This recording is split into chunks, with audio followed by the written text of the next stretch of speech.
Días para todos, sean muy bienvenidos y que el Señor se digne bendecirles grandemente durante este servicio de adoración.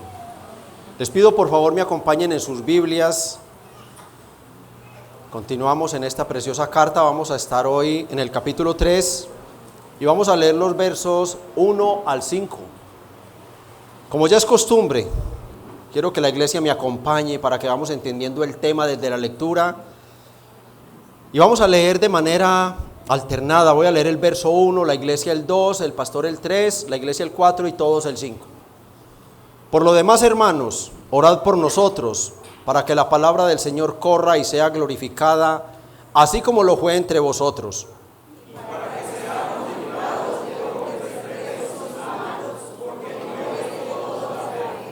Pero fiel es el Señor que os afirmará y guardará del mal.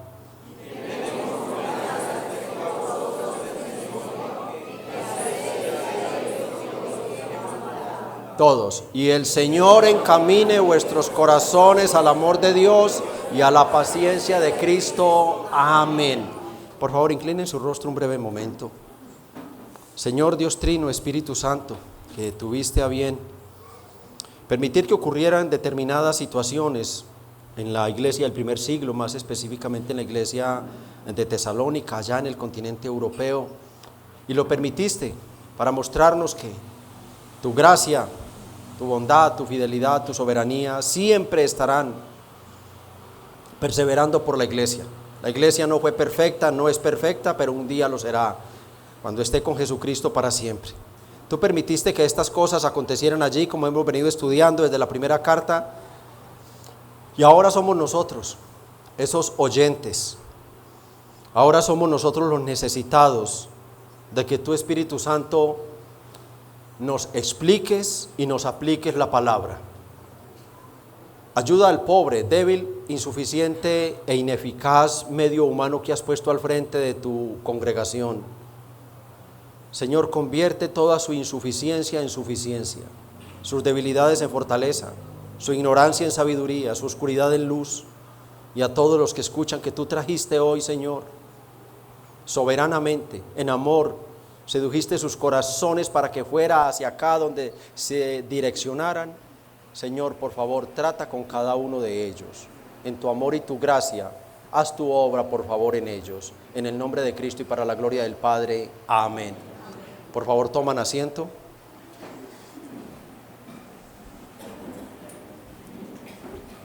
Habiendo concluido el estudio de los versículos 1 y 2, estudio consecutivo, expositivo de la carta, arribamos hoy al capítulo número 3, el último capítulo de la carta. Brevemente recordamos que el capítulo 1 fue un capítulo especialmente dedicado para tratar el tema de la tribulación de la iglesia.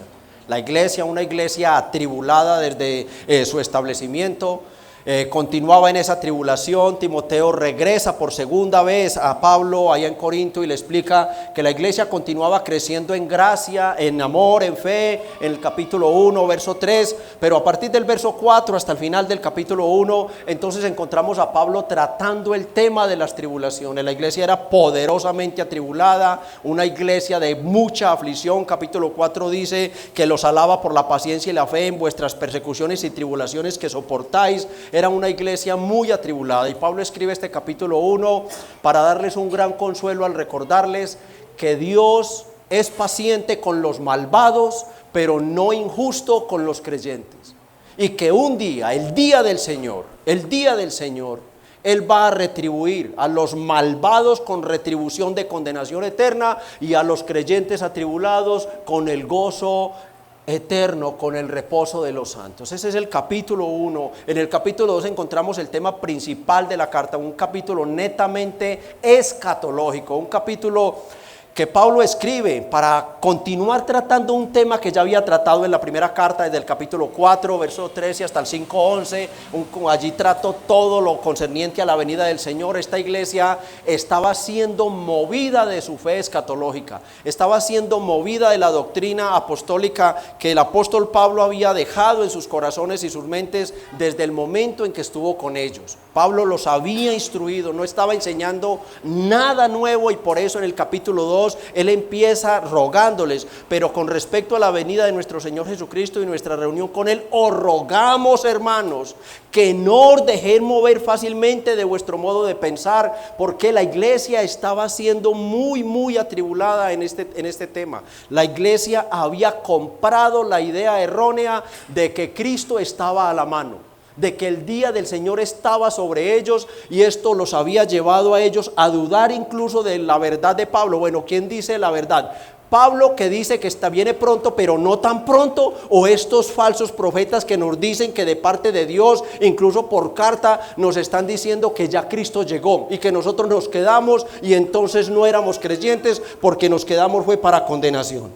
Pero esto no era solo el problema, este era el problema. Este problema estaba creciendo, y esto había llevado a que algunos incluso dijeran: si Cristo ya vino, ya está encima, ¿yo para qué voy a trabajar? ¿Yo para qué voy a trabajar si Cristo cuando venga lo va a destruir todo? ¿Para qué voy a hacerlo? Y esto había llevado a que allí se levantara un gran grupo de hermanos que se habían convertido en ociosos. Pablo escribe este capítulo 2 para decirles: no se dejen engañar. Ustedes saben, yo se los dije, capítulo 2 verso 5, ¿no os acordáis que cuando yo estaba todavía con vosotros os decía esto? Y allí les habla de las señales escatológicas, les habla de la gran la gran apostasía, y les habla del hombre de pecado, del inicuo, del hombre de perdición, que tienen que venir antes. Y él los está reprendiendo, porque si no habían ocurrido estas dos señales, entonces ¿por qué ellos estaban temblando de miedo? ¿Por qué estaban temiendo que Cristo hubiera venido y se hubieran quedado si no habían ocurrido? Allí les habla que esa venida de Cristo va a traer algunos acontecimientos especiales, como va a ser el fin del inicuo. Cristo matará al hombre de pecado. Pero también les dice que allí todos los que han seguido al anticristo, todos los que han seguido en su pecado y todos los que han apostatado de la fe serán condenados. Será la gran condenación. Pero luego, al final del capítulo 2, Pablo se ocupa en ellos a decirles: pero nosotros debemos dar gracias a Dios respecto a vosotros, hermanos amados por el Señor, de que Dios os haya escogido desde el principio para salvación mediante la santificación del Espíritu y la fe por la verdad. O sea, hace un contraste maravilloso allí. Ustedes no tienen por qué temer a la venida del Señor. No, el Señor no va a traer condenación para ustedes. Para ustedes lo que trae el Señor es salvación de principio a fin, porque para eso los escogió Dios. Y esto nos lleva entonces a conectar con el último capítulo, el capítulo 3. El capítulo 3 de la carta, que podríamos decirlo, consta de 3 secciones. Lo podemos dividir, o está dividido en 3 secciones. En la sección 1 encontramos versos 1 al 5, las peticiones y motivaciones del apóstol por el avance del reino. En la sección 2, versos 6 al 15, encontramos la sección más importante de la carta: el deber de trabajar.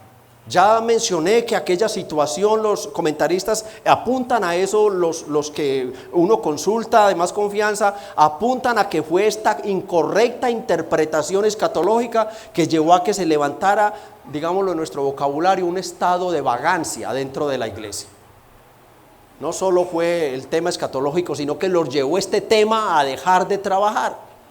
Y aquí Pablo entonces en este capítulo, en esta sección 2, amonesta a quienes viven desordenadamente, da la norma para quienes no trabajen, el que no trabaje no coma, y da instrucciones a la iglesia de cómo relacionarse con estos hermanos, tratarlos con cariño, pero no volverse a juntar con ellos ni llamarlos hermanos. Y en la sección 3, versos 6 al 18, entonces encontramos las palabras finales, el cierre de la carta con la bendición apostólica. Hoy veremos pues la primera de estas secciones, en la cual Pablo, antes de la amonestación de los ociosos, hace una pausa para convocar a la iglesia a orar por el ministerio de la palabra y por la protección de sus ministros, y para darles 3 motivaciones para continuar involucrados en el avance del reino. Este es un pasaje muy usado para enseñar sobre misiones. para enseñar sobre el avance del reino. Este es un pasaje realmente muy cristocéntrico debido a que es un pasaje que se usa precisamente en estos temas que hemos mencionado. Y el tema de los versos, y podemos decir que hay un tema, son las peticiones y motivaciones correctas de un pastor para que una iglesia sea activa en el avance del reino de Cristo. Allá hay una pausa de Pablo. Pablo, vamos a mirar más adelantico cómo prepara los corazones para luego dar su exhortación. El título que le he dado a la enseñanza es el pastor, la iglesia y el avance del reino de Cristo. El pastor, la iglesia, aquí tenemos a Pablo con un corazón pastoral, aquí tenemos a Pablo representando un verdadero pastor, a la iglesia obedeciendo, tomando su parte y todo unido para el avance del reino de Cristo. Y estaremos viendo dos cosas. Estaremos viendo las peticiones por el avance del reino, dos peticiones: oren por la palabra y oren para que Dios quite los hombres malos. Y segundo, veremos las motivaciones por el avance del reino. Hay tres motivaciones que estaremos viendo en cada uno de los versículos del 3 al 5. Veamos pues nuestro primer encabezado sobre las peticiones del reino.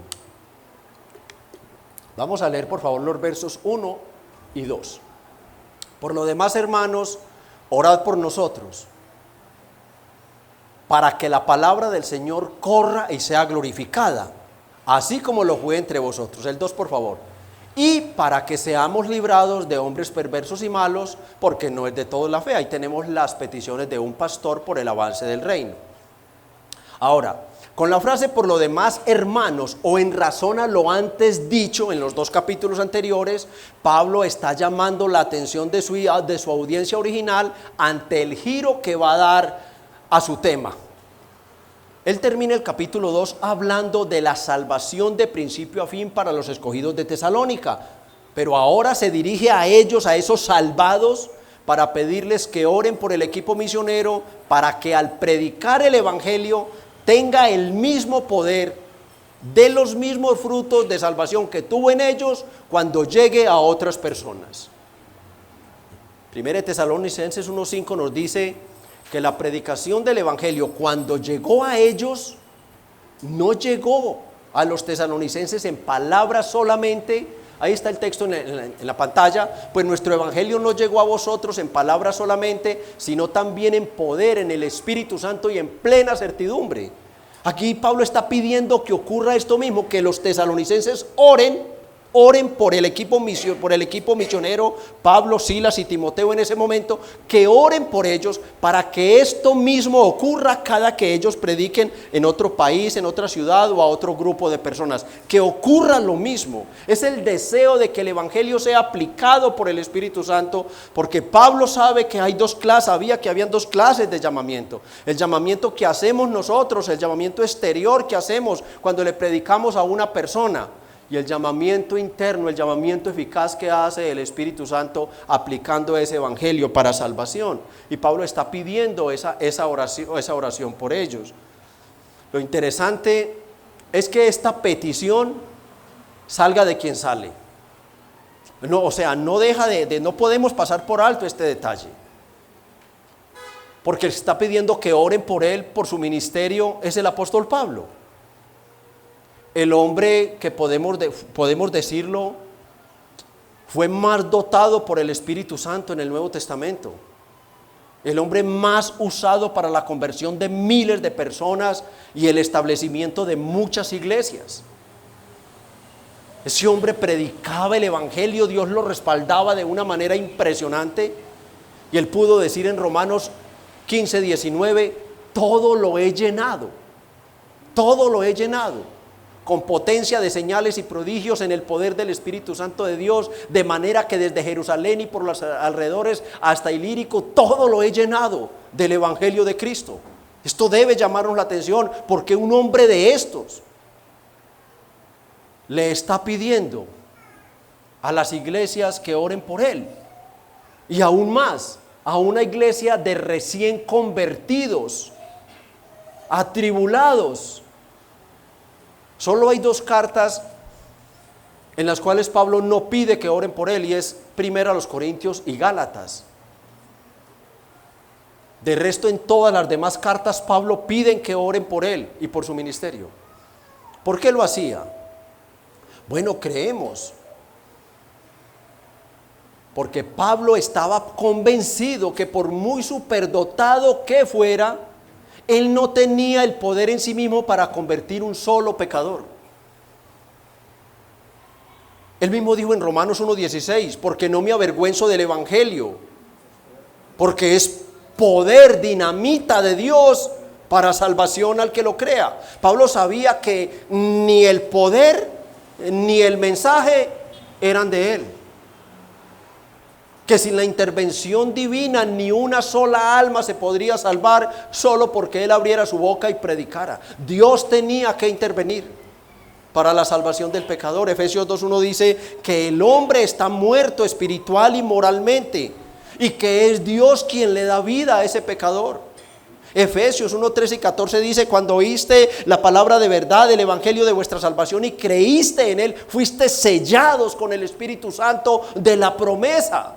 Tiene que haber una intervención divina cuando se predique el evangelio para que pueda haber la reacción correcta en el oyente. De resto, no habrá ninguna clase de motivación en él para creer. Y él pide oración para que la palabra sea, al ser predicada, corra o se extienda rápidamente. Que sea como ese soldado que al frente de batalla tomaban una ciudad, la tomaban de parte de su rey, y entonces un soldado, el más veloz, como un atleta, corría a su rey y le daba la buena nueva de que ahora había una ciudad más bajo su dominio. Así Pablo está pidiendo que haya un fruto, que corra, que sea bien recibida, que sea una buena noticia, una buena nueva, que impacte al pecador cuando se le diga: estás muerto en delitos y pecados, vas para el infierno. Tu pecado te condena, pero hay esperanza en ti. Jesucristo murió para salvar pecadores. Él ha prometido que el que cree en él tendrá perdón y salvación. Si eso lo decimos y no hay obra del Espíritu Santo, se quedará simplemente en palabras humanas. Y por eso, mis amados hermanos, hay que cubrir la predicación del evangelio con la oración. Hay que llenarlo de oración.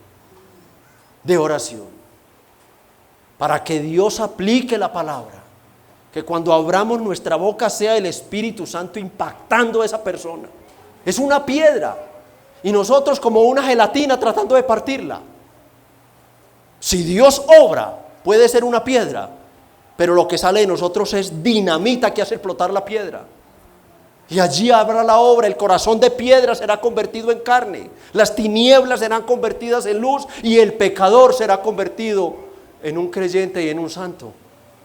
Tenemos que orar mucho por esto, pero debemos entender algo, mis hermanos, porque puede haber aquí una mala interpretación.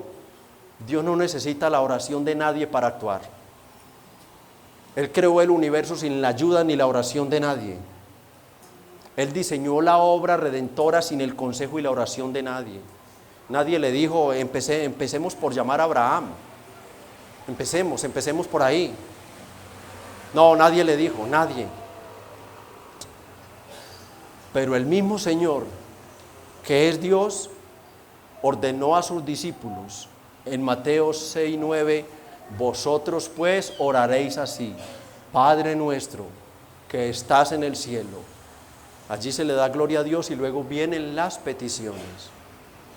El mismo Señor, Lucas 6:12, oraba noches enteras al Padre para que se cumpliera la voluntad del Padre y no la de Él.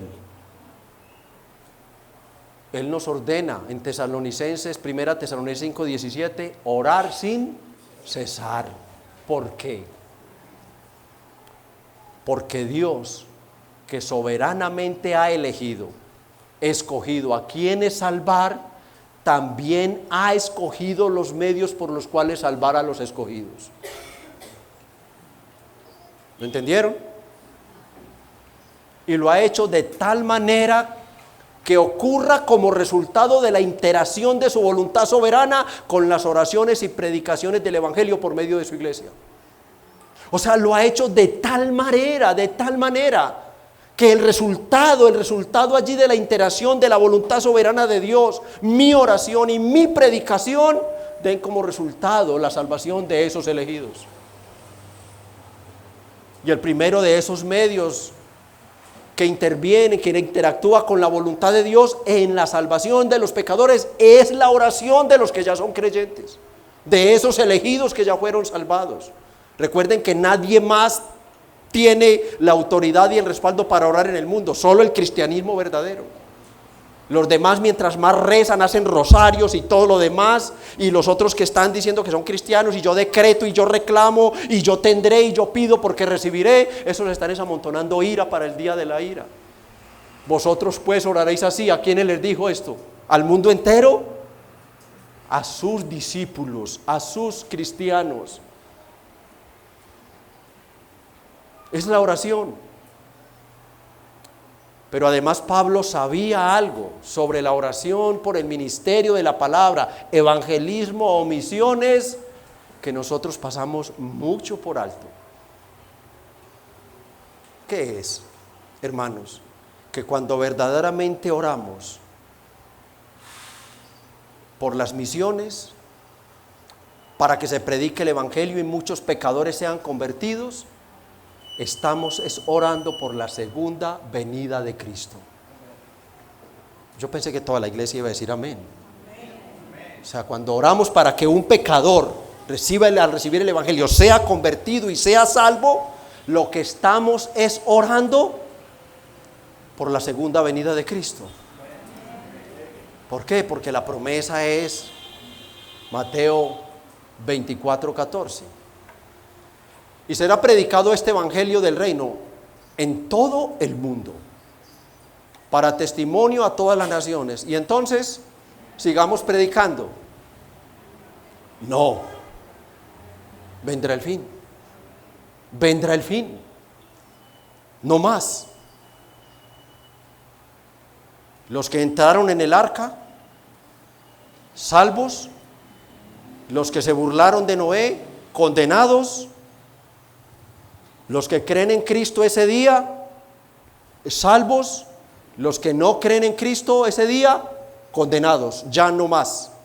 El fin. Entonces, cuando estamos orando y predicando el evangelio, estamos orando por la segunda venida de Cristo. Él lo ha prometido. Cuando el último de los creyentes reciba el evangelio, al ser creyente, va a ser convertido. Él entra al arca, él entra a Cristo, de inmediato viene el fin. Así que este es el tiempo, mis hermanos, propicio para orar y predicar el evangelio. Vendrá un día donde no oraremos más por este tema, ni predicaremos el evangelio a nadie. Este es el tiempo. Vendrá la gran división. No volveremos a ver a nuestros familiares, no volvería a ver a mi papá, a mi mamá, a mis hijos, a mis nietos, a nunca más los volvería a ver. Solamente veré a mis amados santos conmigo. Vendrá el fin. Y debemos nosotros propiciar que esto ocurra. Que esto ocurra. ¿Por qué? Porque aunque fue Dios quien determinó que su Hijo no vendrá hasta que el evangelio haya alcanzado al último elegido de todas las naciones, la iglesia interactúa con su voluntad soberana, orando y llevando el evangelio a todas las naciones. Es un misterio de Dios. Para esta tarea no escogió ángeles, hermanos. ¿A quiénes escogió? Escogió la iglesia llena del Espíritu Santo. Escogió la iglesia llena del Espíritu Santo. Y debemos entender este misterio. Debemos entenderlo, abrazarlo, amarlo y luchar por ponerlo en obra, mis hermanos. Y podría de nuevo alguien preguntar, pero pastor, ¿por qué orar y predicarles el evangelio sabiendo que usted mismo predicó el domingo pasado seguridad, salvación de principio a fin para esos escogidos? Ellos se van a salvar, sí o sí, pastor. Y nosotros respondemos, sí, se salvarán, con toda seguridad se salvarán. Padre, de los que me diste, ninguno se perdió. Se salvarán, sí, pero si nosotros oramos por ellos y les predicamos el evangelio, no se salvará un solo elegido. Si no escucha el evangelio, no se salvará. ¿Cómo se van a salvar? Iglesia, orando y predicándoles el evangelio, bien predicadito. Mostrarles la ley de Dios, mostrarles su estado de condenación. Dios nos guarde. ¿Quieres ser salvo? Repita conmigo. Dios tiene un plan maravilloso para ti. Dios te ama. No, primero hay que decirle que Dios lo odia, que la ira de Dios está de día y de noche sobre aquellos injustos que detienen con injusticia la verdad de Dios, que si no se arrepienten y creen en Cristo, ellos y verán la ira de Dios eternamente, empezar por la ley de Dios, para luego llevarles a la dulce noticia, a la bendita noticia de que hay un mediador que murió en la cruz por ellos.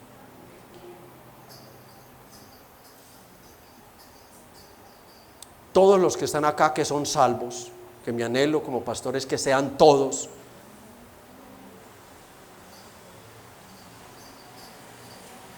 Todos los que estén aquí, que son salvos, es porque primero fueron elegidos, escogidos y predestinados por Dios. Amén. Amén. Pero ¿qué ocurrió, amigo, hermano o hermana que estás aquí? Tú estás aquí porque alguien oró por ti y luego te predicó el evangelio. Alguien estuvo orando por ti.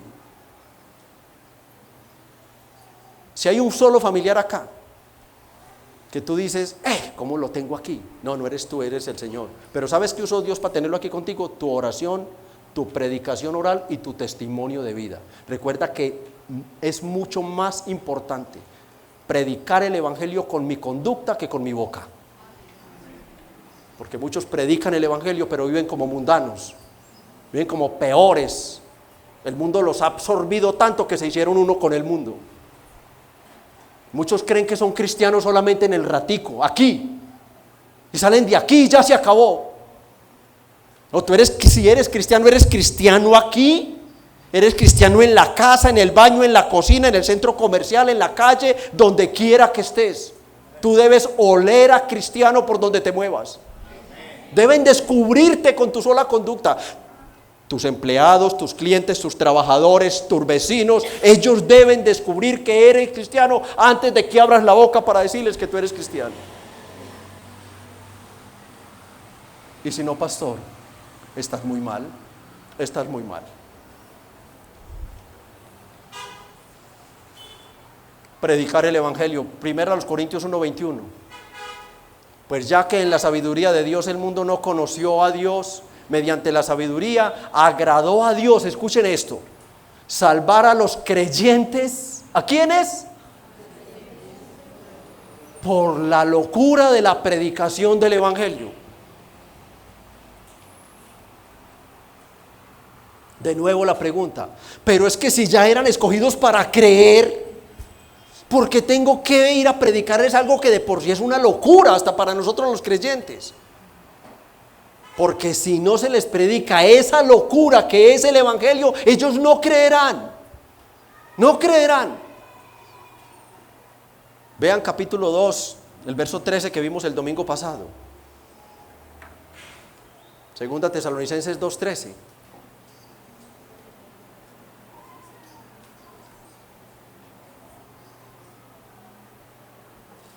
Pero nosotros debemos dar siempre gracias a Dios respecto a vosotros, hermanos amados por el Señor. Miren, ¿de qué? De que Dios os haya escogido desde el principio para salvación mediante la santificación por el Espíritu y la fe en la verdad.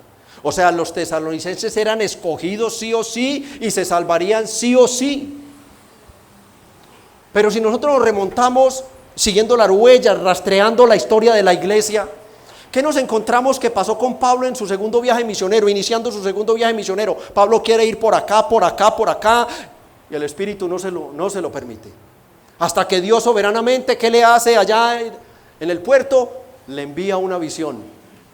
Hechos 16:9 nos dice que un varón macedonio se le aparece a Pablo y le ruega: Pablo, pasa a Macedonia y ayúdanos.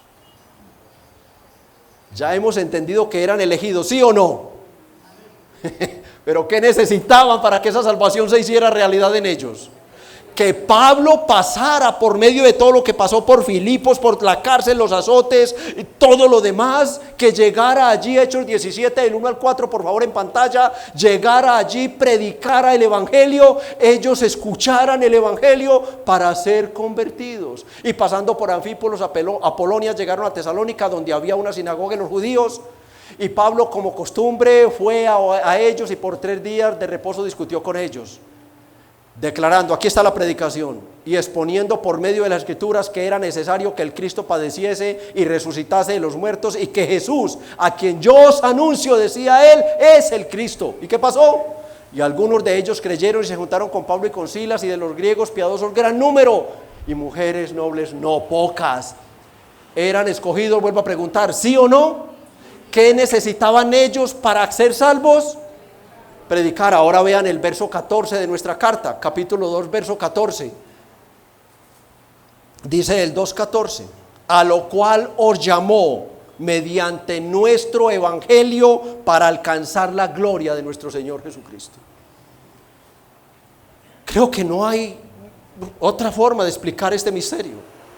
O sea, lo que quiero dejar claro en la mente de ustedes, mis amados reformados, es que no vayan a caer en el error de decir, es que como la predestinación y el llamamiento eficaz asegura la salvación de los elegidos, entonces ¿para qué predicar? No, ahí es donde tenemos que activar nuestra predicación del evangelio.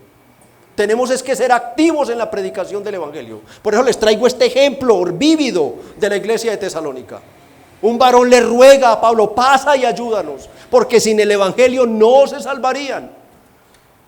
Necesitaban que se les predicara el evangelio para ser salvos. Vamos por favor a leer Romanos como lectura, Romanos 10, 13 al 15, por favor en pantalla. Porque todo el que invocare el nombre del Señor será salvo. ¿Cómo pues? Aquí vienen las preguntas retóricas, o sea, ¿cómo pues invocarán a aquel en el cual no han creído? ¿Y cómo creerán en aquel de quien no han oído? ¿Y cómo oirán sin haber quien les predique? ¿Y cómo predicarán si no fueren enviados? Como está escrito, cuán hermosos son los pies de los que anuncian la paz, de los que anuncian buenas nuevas. ¿Se dan cuenta? No hay que comentar ese texto. Es el texto que concluye todo lo que he expuesto hasta este momento.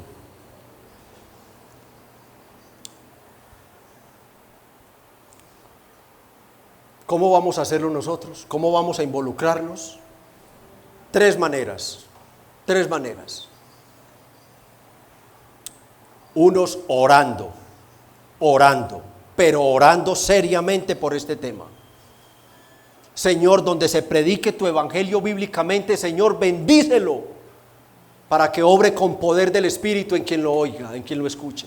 Segundo, apoyando económicamente a los que puedan. Se requiere de material, de estudio, de capacitación, de tener con qué enviar, y eso es la tercera forma, yendo a predicar el evangelio, orando, apoyando y saliendo a la misión, saliendo a predicar el evangelio. Pero hay una segunda petición que veremos de manera rápida. Verso 2, y para que seamos librados de hombres perversos y malos, porque no es de todo la fe. Pablo no solo pide, oiga, necesito que pidan por mí, por esto y esto, pero es que Pablo vivía acorralado de hombres perversos. Pablo vivió en carne propia, la persecución que él levantó contra la iglesia primitiva. La iglesia naciente fue terriblemente azotada por Pablo, perseguida por Pablo. Y Pablo luego vive eso en carne propia. El ministerio de Pablo fue un ministerio bajo la persecución, la tortura, los látigos, las varas, la cárcel y todo lo demás. Pablo vivió eso en carne propia. Y Pablo pide a ellos, por favor hermanos, oren también para que el Señor nos libre del hombre malo que no quiere que se predique el evangelio. Pablo sabía esto. En el primer siglo los creyentes terminaban desterrados de sus países, azotados, encarcelados y muertos, ¿cierto? Hoy hay países como los musulmanes y otros, donde la predicación es realmente prohibida y es castigada con la expulsión. Al que mejor le va, es expulsado de la nación. Existe la cárcel, pero también existe en varios países la pena de muerte para los cristianos que insistan con predicar. Nosotros también tenemos nuestra propia oposición, no solo de quienes rechazan abiertamente el evangelio. No, muchas gracias, yo tengo mi religión. No, muchas gracias, yo le agradezco. Esos son enemigos, son opositores. Todos aquellos que se hacen llamar cristianos, pero que predican un falso evangelio, todos ellos, pare de sufrir, venga a Cristo y pare de sufrir. Esos son apóstatas, esos son opositores al evangelio de Cristo. El evangelio de la prosperidad, la transferencia de poderes, milagros, decrételo y lo tendrá. Todo eso es oposición al evangelio de Cristo. Las autoridades con sus leyes aprobando el divorcio, el aborto, la eutanasia, el matrimonio entre dos varones, dos machos o dos hembras. Todo esto es oposición del hombre malo. Todo esto es oposición del hombre malo en nuestros tiempos y en nuestras iglesias. Pablo pide oración entonces por estas dos cosas. Hay que orar, hermanos. Señor, bendice la predicación de tus misioneros donde quiera que estén, Señor, y líbralos del hombre malo. Líbralos, Señor. Y ahí añadimos algo, Señor, y por favor, dale encuentros positivos. Llévalo a donde están tus elegidos, por favor, Padre. Dales el gozo a esos misioneros de encontrar un alma que les diga: oh, esto lo esperaba yo. Estaba ansioso que alguien me hablara de esto. Usted de dónde viene, continúeme hablando de Jesucristo. Que les dé de esos encuentros, porque inmerecidamente algunos aquí o muchos los hemos tenido y no lo merecemos, pero es la gloria de Dios. Esto nos conecta al segundo encabezado, las motivaciones para el avance del reino.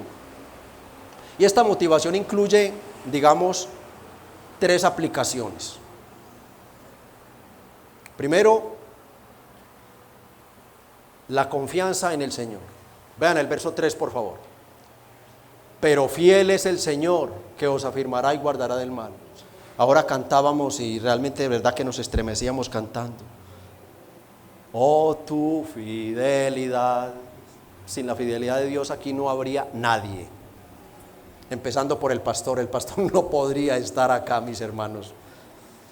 No sería capaz, es solamente la fidelidad de Dios. Y Pablo, conocedor de la gran tribulación, recuerden que era una iglesia bajo tribulación y persecución del hombre malo,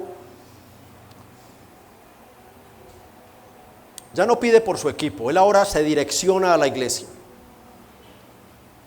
para animarla a no rendirse en su predicación del evangelio ante las tribulaciones causadas por el hombre malvado. Y lo hace recordándoles este maravilloso, precioso atributo de Dios, su fidelidad. Podía ser que la iglesia estuviera decayendo en esa área, podía ser. Ellos eran misioneros natos. Solo vean 1 Tesalonicenses 1, 7 y 8.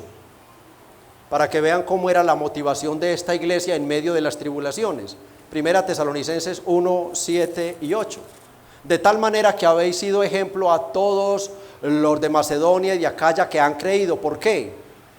Porque partiendo de vosotros ha sido divulgada la palabra del Señor, no solo en Macedonia y Acaya, sino que también en todo lugar vuestra fe en Dios se ha extendido. De modo que nosotros no tenemos necesidad de hablar nada.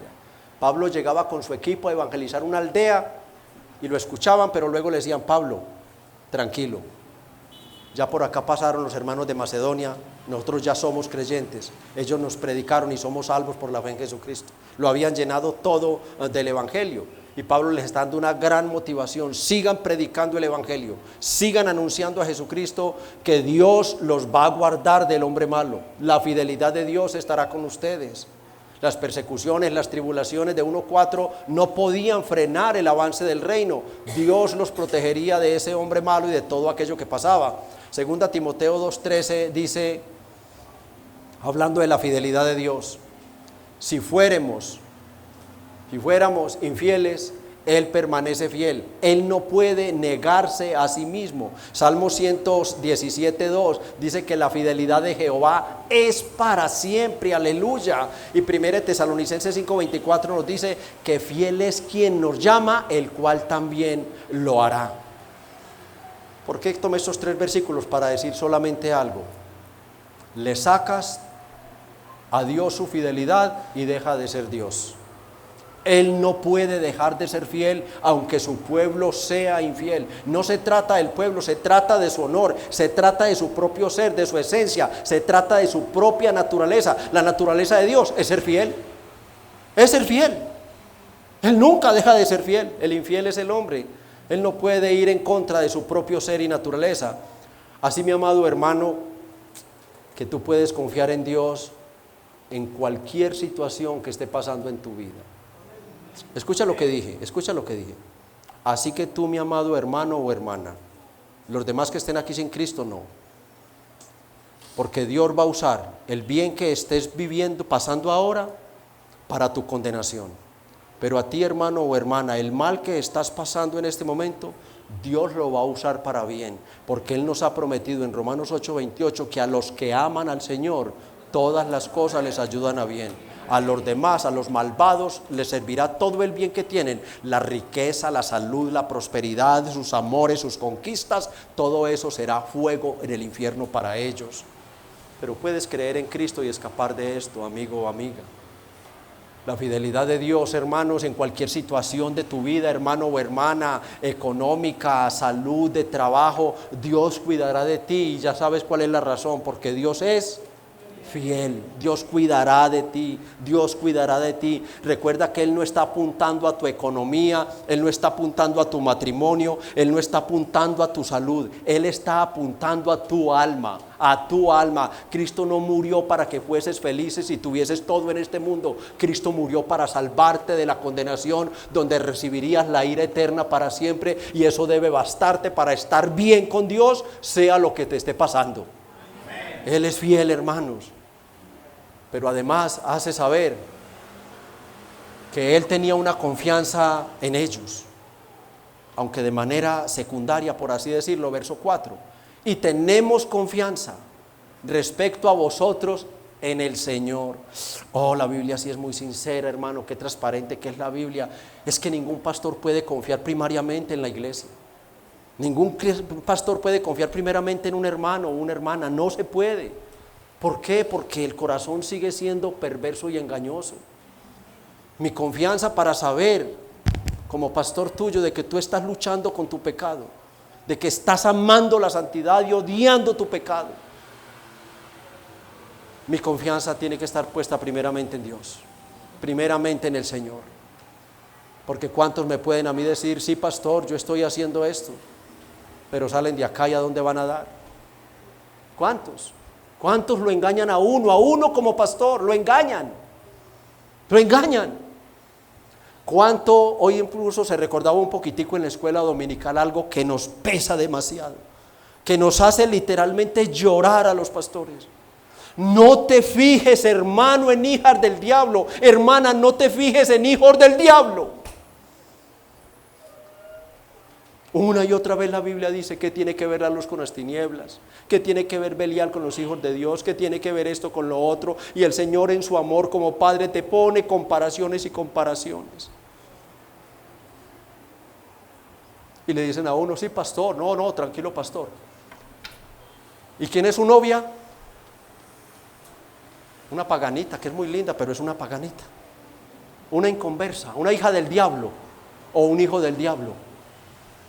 Ya has de saber que se ha explicado y se ha predicado. Si tú persistes en esa conducta, tú serás arrastrado por ella o por él. Ese es un misterio. Ese es un misterio. Siempre terminan terriblemente. Los poquitos que han llegado a esa desobediencia terrible, terminan terriblemente ellos en el mundo. Ellos en el mundo. Eso es un misterio. No conozco en nuestra iglesia bautista reformada, no conozco el primero que haya dado frutos, que haya dado resultados. La obediencia, mis hermanos, la obediencia a la palabra de Dios.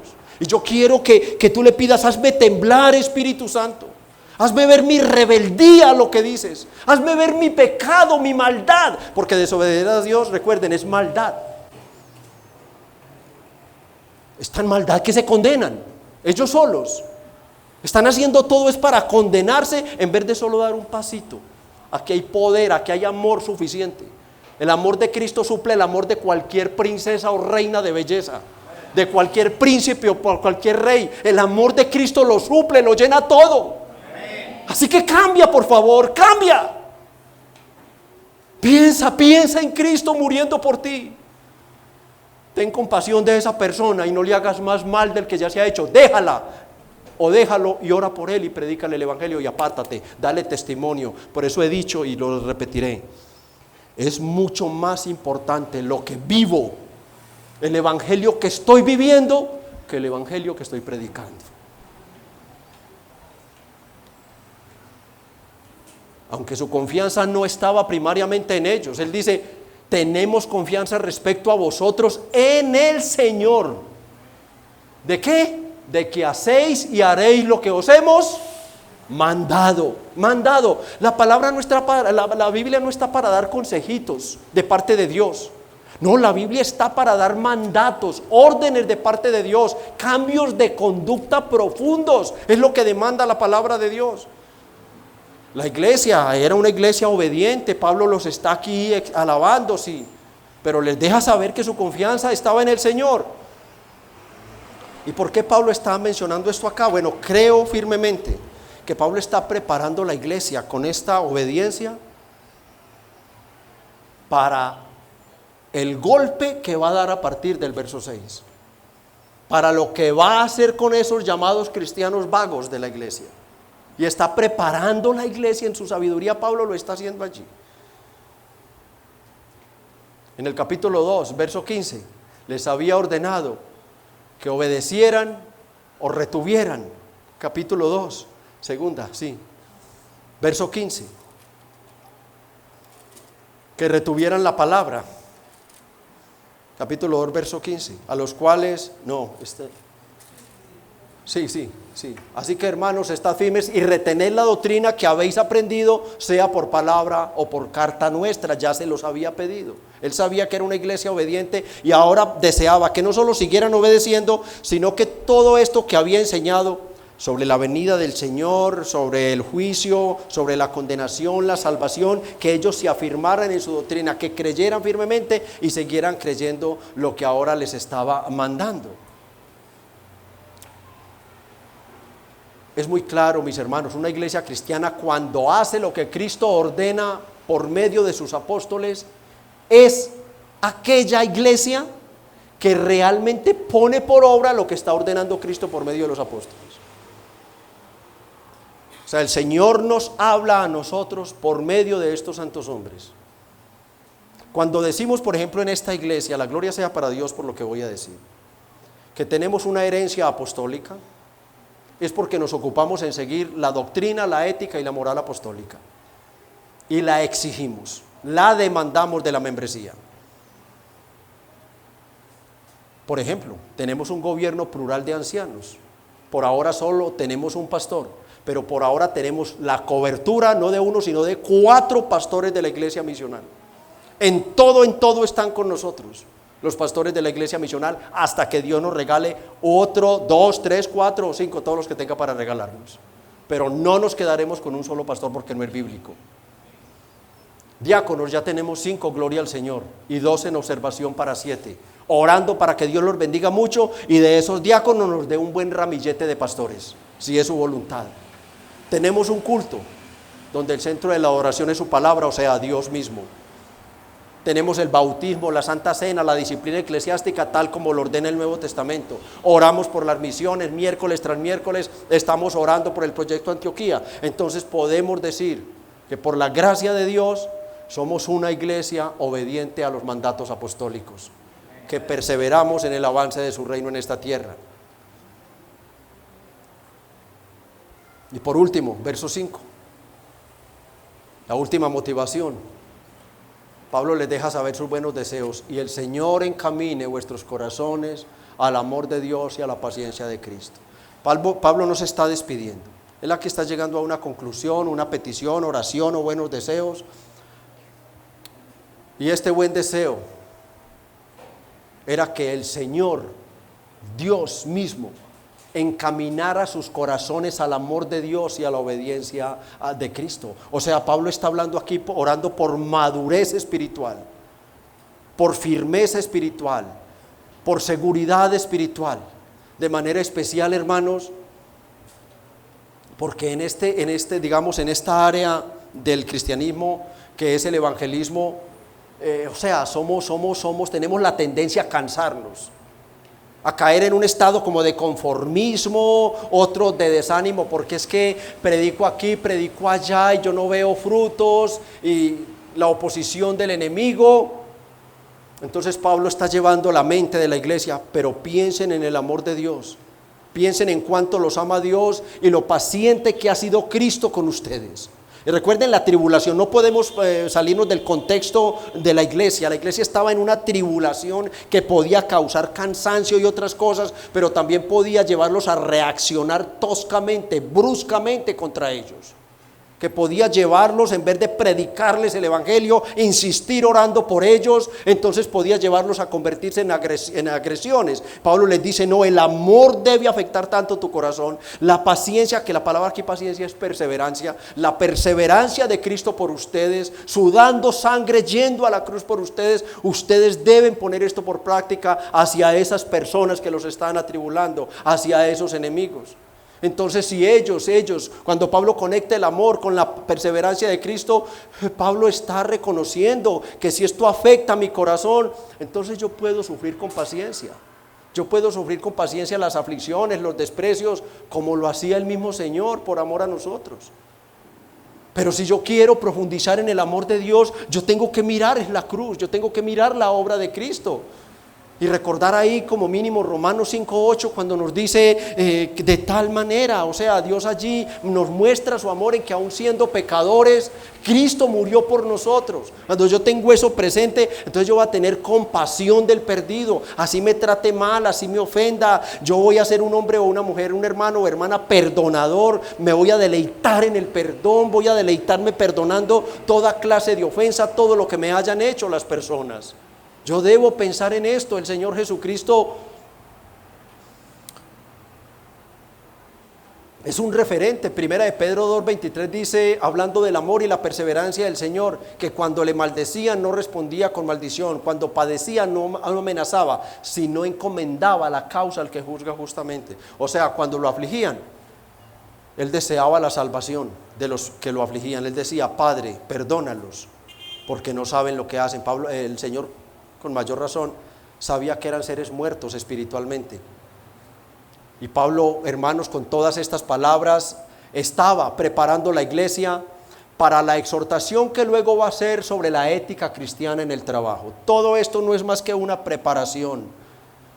La fidelidad de Dios, la obediencia, el amor de Dios, para llevarlos a obedecer.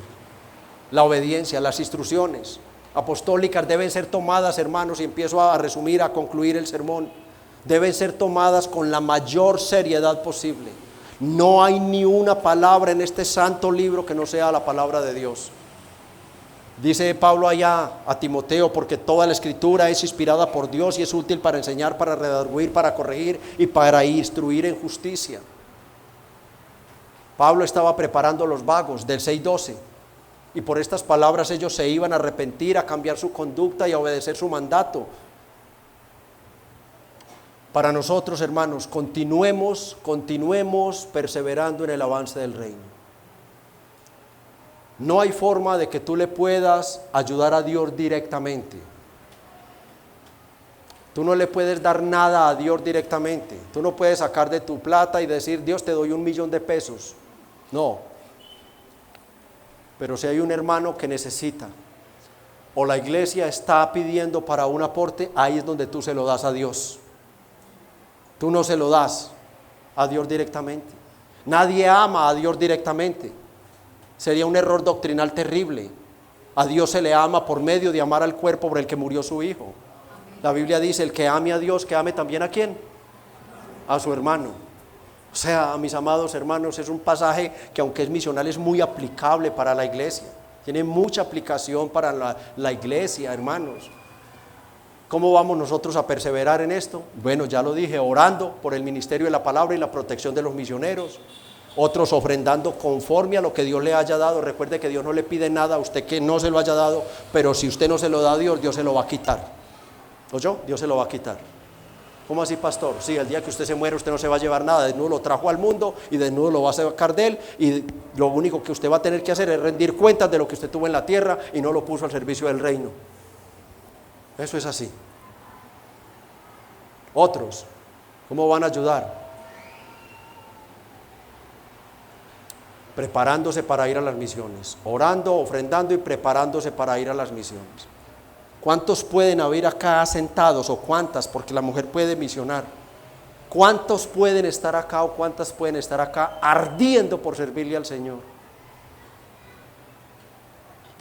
Pero pastor, es que vivo tan bueno en este mundo, tengo tantas comodidades aquí al lado de mi familia, me dan todo, me dan todo. Prepárese, hermano, que si Dios lo ha llamado, como su llamado es irresistible, un día lo va a coger, me iba a decir del pelo, yo no tengo, pero lo va a coger de la mano, lo va a coger de donde sea, mi hermano, y lo va a llevar incluso a otro lugar que usted ni pensaba, donde sí va a ver las verdes y las maduras por Cristo, mi hermano. ¿Qué le dijo el Señor a Pablo cuando lo convirtió? A aquel hombre que le dijo, es que es necesario que Él sufra por causa de mi nombre. Tenemos que pagar un precio, mis amados, pero Él lo pagó mayor por nosotros. Amemos las misiones, amemos el evangelismo, oremos por ellos, apoyemos la iglesia y amemos a la iglesia. Hermano, nunca dudes de la fidelidad de Dios por dura que sea tu situación. Dios está contigo, Él no se puede negar a sí mismo. No existe nada ni nadie lo ha prometido que te pueda separar del amor de Dios. Y recuerda que todo está enfocado a la gloria de Dios y la santidad de tu alma. No esperes, si te añade el bien de tu vida, la salud, la economía, un hermoso matrimonio o hermosos hijos, agradécele a Dios, porque esas son las añadiduras. Pero tú continúa buscando siempre primariamente el reino de Dios y su justicia. ¿Y cómo lo vamos a hacer? Orando por los perdidos y predicando el evangelio. No hay otra forma de avanzar el reino de Cristo. Si no oramos y predicamos el evangelio, el reino de Cristo no avanza y ya entendemos que el medio decretado por Dios para avanzar su reino es la iglesia llena del Espíritu Santo. Pero vuelvo a decirte, por favor, si no has de predicar el evangelio con tu conducta, no hables del evangelio. No degrades el evangelio de Cristo a unas simples palabras de un corazón lleno de egoísmo y de hipocresía. Cambia, por favor. Aplica la doctrina apostólica. Toma la palabra como palabra de Dios y poco a poco ve mejorando tus conductas. No vamos a ser perfectos, pero sí podemos ser mejores cristianos para la gloria de Cristo. Y si hay alguien acá que no es un cristiano profesante, amigo, la palabra de Dios, que no tiene un solo error, nos enseña que solo hay dos clases de personas en la tierra: los que se someten al reinado de Jesucristo y los que se oponen al reinado de Jesucristo. Amigo, tú has sido un oponente al Señor hasta el día de hoy. Tu pecado te delata. Y el Señor dijo en Mateo 12:30, el que no es conmigo, contra mí es. Y el Señor, amigo querido, en un misterio sublime de una palabra que no está en la Biblia, pero que creemos firmemente que es la Trinidad, es Dios. Así que si tú rechazas a Cristo, ¿tú a quién estás rechazando, amigo? A Dios, tu Creador. El que te da su aire, te da su tierra, te da su alimento, te da su noche, te da su día, te da su sol, pero que aparte de eso te da su Hijo en la cruz para decirte, cree en Él, yo te perdono y te libro del infierno. Así que si te vas al infierno, te vas justamente tú solito. Por eso hoy que Dios te ha traído a este lugar, amigo, yo te invito en el nombre del Señor, reconcíliate con Dios. Reconcíliate con Dios. Tú no tienes una escritura donde se te diga cuántos años vas a vivir para dejar para la última semana arrepentirte. Dios te puede enviar un camión, una volqueta, Dios te puede enviar un infarto, Dios te puede enviar lo que quiera para matarte y echarte al infierno. No juegues con Jesucristo. Dios no dará por inocentes a los que pisotearen la sangre de su santo Hijo. Así que arrepiéntete, amigo, ven a Cristo, que Él ha prometido que si tú vienes a Él en arrepentimiento y fe, Él no te echará afuera. Padre, Señor Dios amado, Gracias te damos por este tiempo maravilloso. Gracias, oh Dios, por tu palabra bendita, tu evangelio precioso. Gracias, oh Dios, por los misterios que nos has enseñado, que nos has revelado. Por favor, acrecienta tu obra aún más en esta iglesia local, Señor. La obra que has empezado, Señor, llévala más y más alto. Oh Padre, grandes cosas hiciste en la iglesia de Tesalónica en el primer siglo. Yo te pido, Señor, que hagas cosas grandes aquí también. Y si te place, Señor, ¿por qué no hacer cosas aún más grandes que en Tesalónica? Este mundo está más depravado que en el primer siglo, Padre. Este mundo es más oponente a tu evangelio y a tu Hijo que en el primer siglo aún. Y te pedimos humildemente, Señor, que continúes acompañando la iglesia, bendiciendo la iglesia, santificando la iglesia, purificando la iglesia, consagrando la iglesia, activando los dones de servicio en la iglesia, de manera especial el amor fraterno, la paz, la paciencia, el perdón. Si nosotros dejamos que el amor de Dios y la perseverancia de Cristo afecte nuestro corazón, cuánto amor, cuánta paciencia y cuánto perdón tendremos para dar a nuestros hermanos y a todo prójimo. Oh, te pedimos humildemente, Espíritu Santo, que tu palabra no pase vacía, que como era la petición de Pablo, Señor, hoy tu palabra haga efecto poderoso en tu pueblo y en aquellas personas que trajiste, Señor. Que hoy sea el día de gran salvación para ellos y gloria para ti. Salva a todos los amigos que trajiste y conviértelos en verdaderos cristianos. Adóptalos como hijos. Dales tu Espíritu Santo y enséñales a caminar, Señor, por estas sendas de justicia y verdad que has trazado para tu pueblo. Gracias te damos, Padre, en el nombre de Cristo. Amén y amén.